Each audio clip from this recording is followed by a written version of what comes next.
I'm the Dean of the College of Agricultural Sciences and Natural Resources at the University of Nebraska-Lincoln. We are a land-grant university, and the responsibilities in our college encompass all of the traditional agricultural sciences, as well as a lot of new programs in the human sciences as well, regarding economics and leadership, for example, and teacher education. So it's a very broad college, and we're very pleased to be part of it. I think food scarcity touches every person on the planet, and it's part of the future that they will be living in. It's part of the future their children and their grandchildren will live in, and consequently, to ignore the food issues that are global in nature would be a mistake. And the reality is, it's difficult for our students in a country where something like less than 6% of their income is spent on food, to envision people that go to sleep at night hungry. So we've got to get away from talking about agriculture per se and talk more about how do we solve the challenges of the future. And they, in fact, are in agriculture, but the hook will be solving problems. The generation that we're in right now, the group of students we have, really want to solve problems. They want to help society, and there's not a better college to do that in than the College of Ag Sciences and Natural Resources.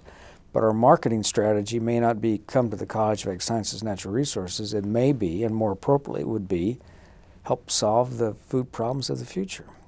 One of the interesting things about food scarcity is that it would appear that somewhere around a doubling of our food production is going to have to occur for us to make any headway on food scarcity. All of that will come from science-based research that will hopefully provide us those opportunities. So our students have the benefit of working with faculty that are already leaders in their own disciplines that are creating new knowledge that will address these issues.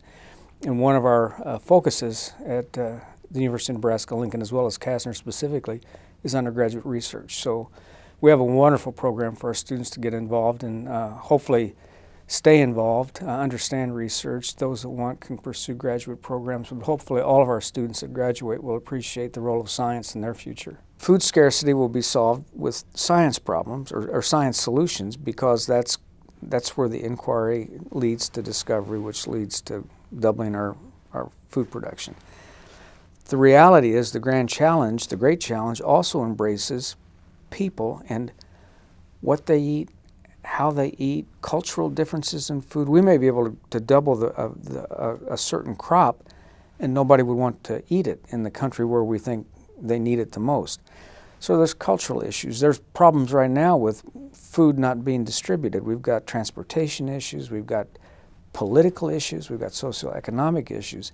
So the solutions are not going to be just science per se. So our students that have an interest in broader array of issues, socioeconomic, for example, leadership, for example, all will play into the solution. The doubling the crop yield and those kinds of things will be a science-based program, but that by itself won't solve the problem. We've got to have a broader approach, and that will be the social sciences as well. I'd love for every student to have an international experience.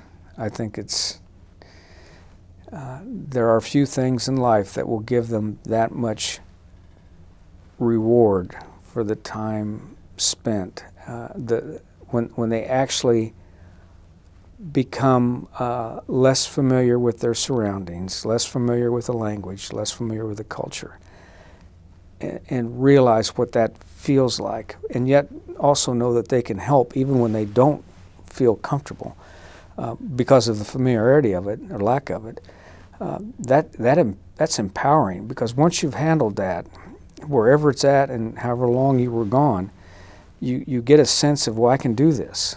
And so if we're going to ask them to solve a global challenge, they need to feel like they can function in a global environment. We're going to have to solve this by 2050. The people that will solve it are in our colleges today. So the next Norman Borlaug, the next Steve Jobs, are sitting in classrooms, and there's no reason why they can't be sitting in Lincoln. So I encourage all the students that are here and elsewhere, it's their future, and they're the ones that are going to solve it. They're going to be mid-career, essentially at the peak of their career, when we're having to address 9.5 billion people and how to feed them. So it's not something we look down the road and think, who's going to take care of this? It's your generation. So the challenge is yours as much as anybody's.